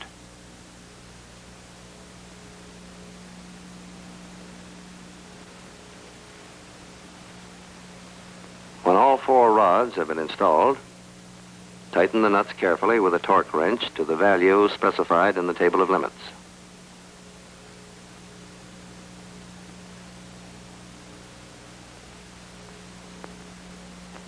The castle nuts used here must be safetied with cotter pins. Tap the pin in with a soft face mallet, and then bend the two ends back neatly.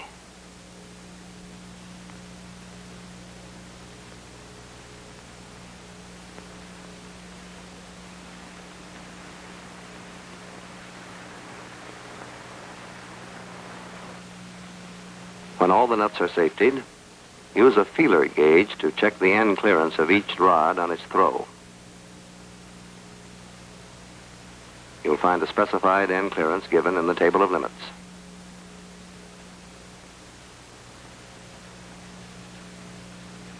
Now to reassemble the gear case cover.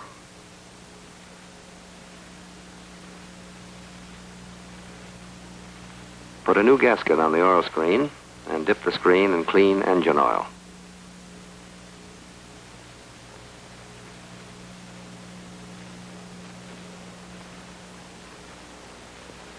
Then screw it in, wipe off excessive oil, and tighten it securely.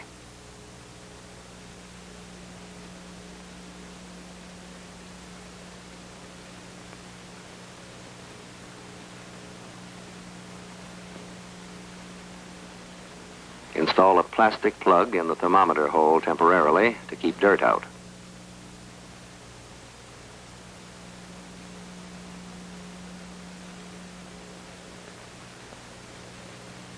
A new oil seal should be installed in the tachometer drive housing.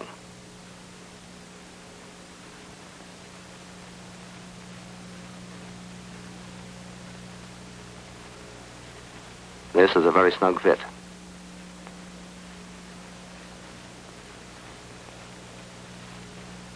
Tap the new seal into place with a soft face mallet. Then install a new gasket on the tachometer drive housing. The tachometer drive housing and oil pump gears are installed together. Oil the two gears and install them.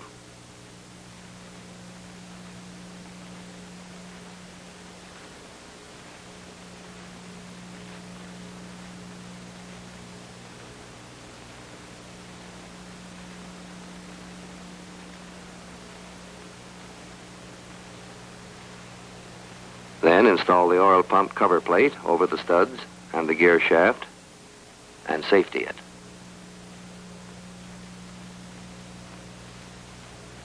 To prevent the tachometer drive oil seal from being pushed out of place when you install it, insert a rod through the seal.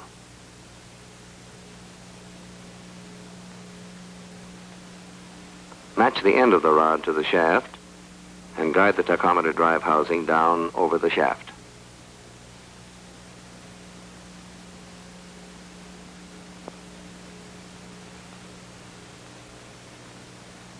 Then screw the tachometer drive housing in and tighten it. Don't over-tighten it. Notice that it has a left-hand thread, so the rotation of the shaft won't loosen it.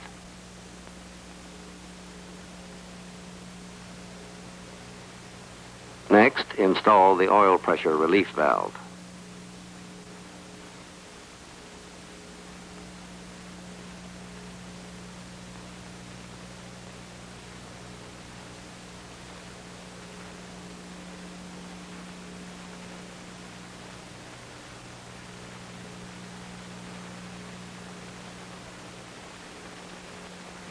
Use a new gasket on the cap. Then install the valve, the spring and the cap, and tighten the assembly securely.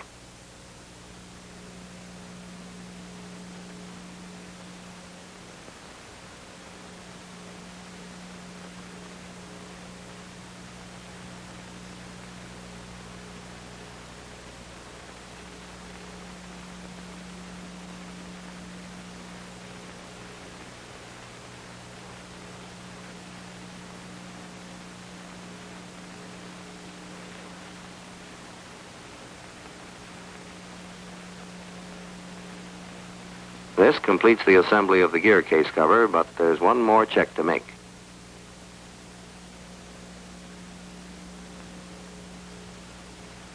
Test the oil pump gears to be sure they run freely. They shouldn't bind.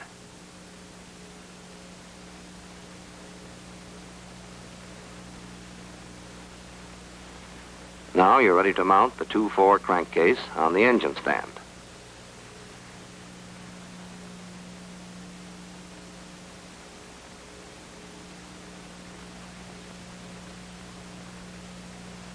Before inserting the hydraulic tappets in their guides, remove the plunger and dip the tappet in clean oil.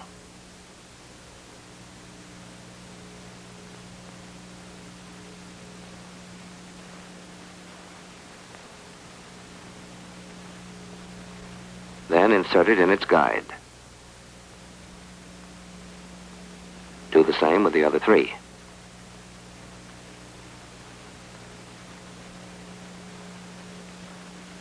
Then install the tappets in the other crankcase. They'll remain in place in the 2-4 crankcase, but in the 1-3 crankcase, you'll have to prevent them from dropping out when you turn the case over to install it.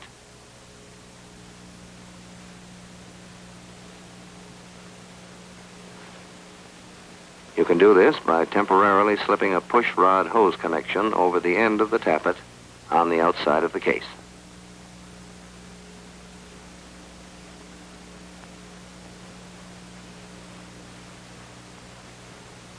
Now make sure each of the bearings gets a thorough oiling.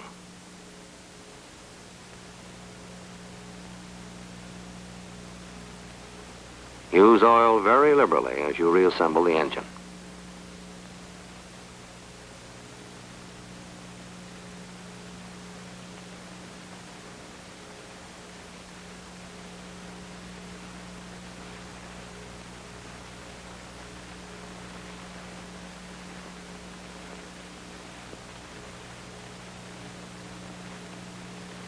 Oil each of the bearing surfaces of the camshaft and lay the camshaft and its bearings in the crankcase.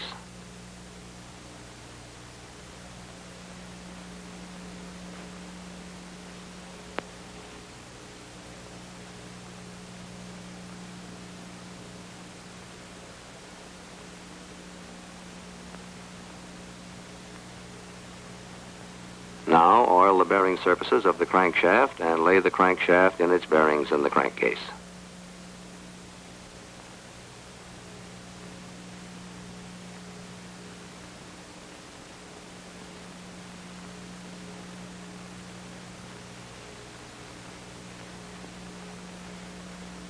Be careful to guide the 2 and 4 connecting rods through the cylinder ports so they won't damage the sides of the ports.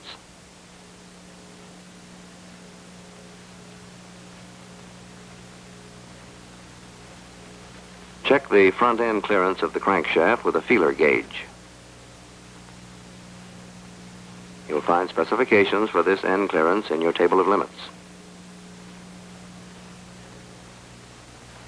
Make a similar end clearance check on the camshaft.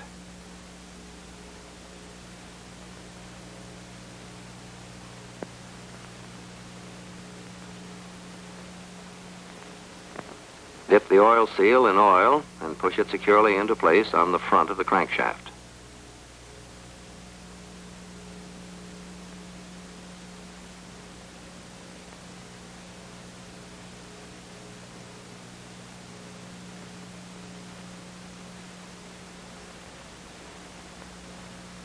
Apply a very thin film of sealing compound to the outside edges of the parting surfaces of both halves of the crankcase.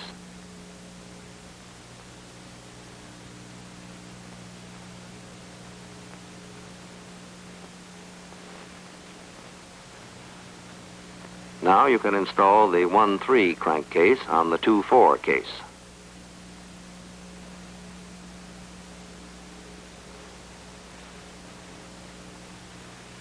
Guide the 1 and 3 connecting rods carefully through the cylinder ports and be sure you get the dowel bolts into their proper locations.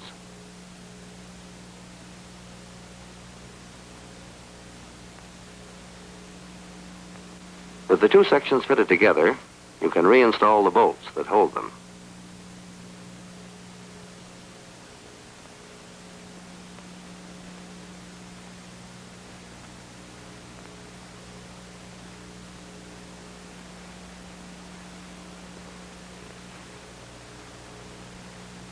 Before you put all the bolts in, however, check the crankshaft and the camshaft to be sure they move freely.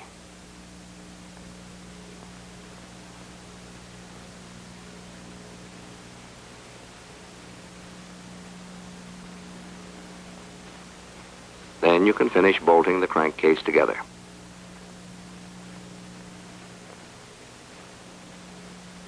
All the nuts should be tightened evenly to the torque value given in the table of limits.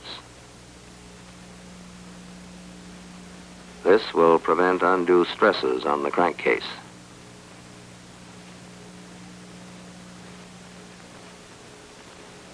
These nuts are safetied with pal nuts. The correct way to install a pal nut is to run it down finger tight with the open end up, and then give it a quarter turn with a wrench.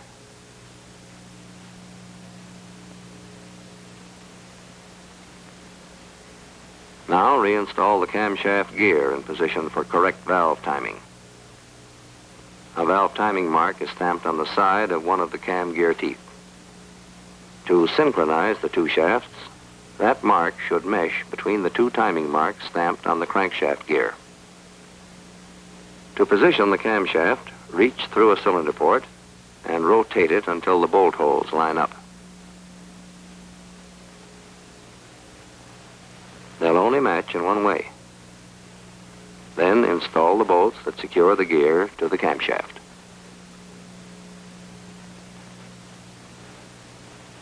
Tighten the bolts evenly to the torque value specified in your table of limits and safety them.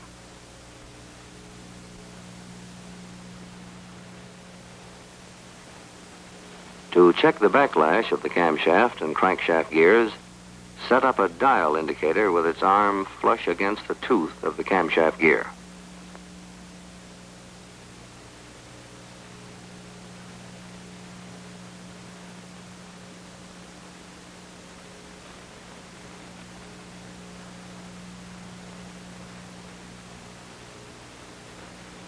Now, holding the crankshaft gear with your left hand, move the camshaft gear back and forth. The amount of play shown on the dial should be checked against your table of limits. If you have too much play, you will have to replace the gear. This one is okay. Now you're ready to install the gear case cover, and the first step is to install a new gasket over the studs.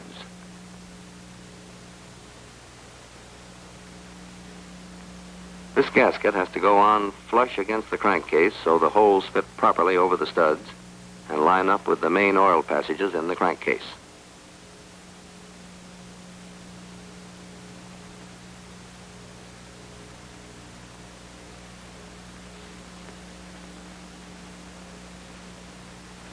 Before you install the cover, give both gears a generous application of oil.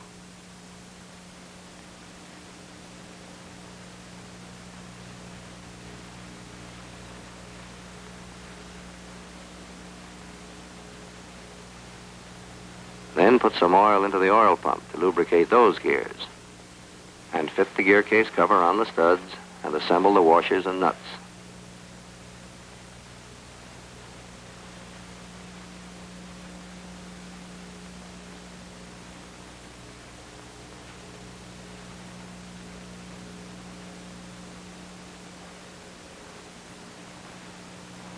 Tighten the nuts evenly to the torque value given in the table of limits and safety them with pal nuts.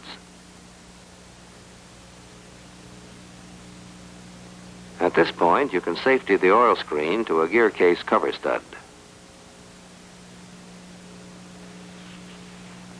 However, do not safety the oil pressure relief valve cap at this time, as a final adjustment will be made when you run in the engine. Now turn the engine upside down so you can get at the oil sump opening.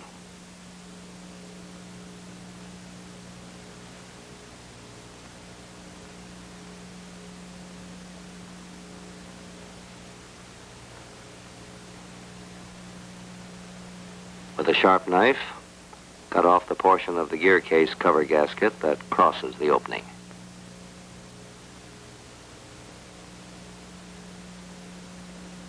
Be sure not to let any of the gasket material drop into the case.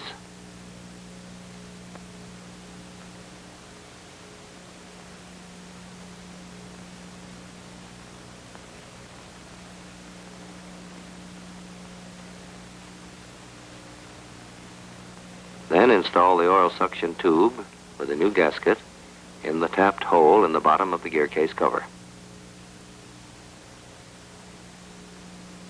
Screw it in and tighten it with a wrench.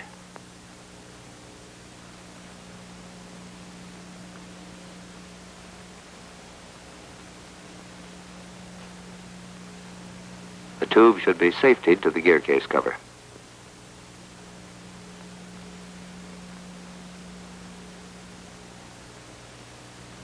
Put a new gasket for the oil sump on the mounting studs.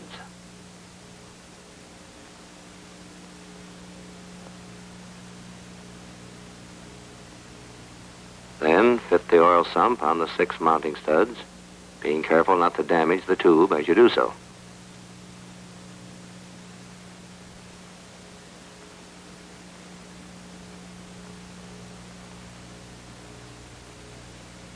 Reinstall the nuts and safety them.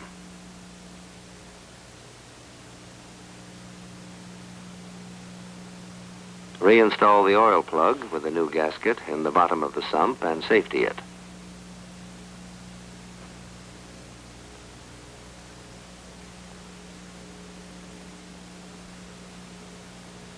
Now you can remove the connections that you use to hold the tappets in place and rotate the engine to a position convenient for installing the hydraulic plungers.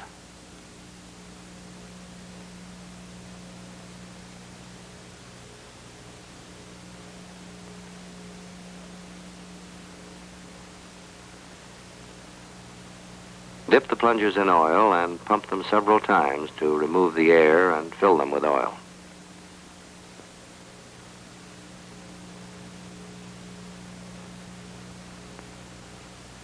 Insert the units, tube end first, in the cam follower body. Then insert the tappet cups.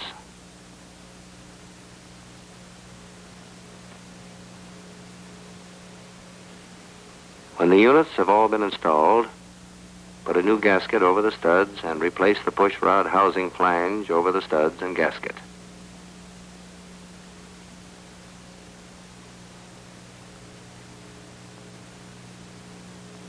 Install the nuts and safety them with pal nuts.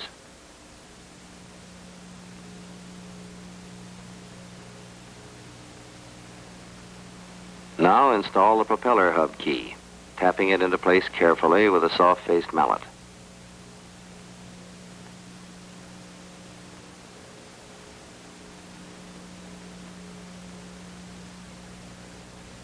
You're ready now to install the pistons and cylinders.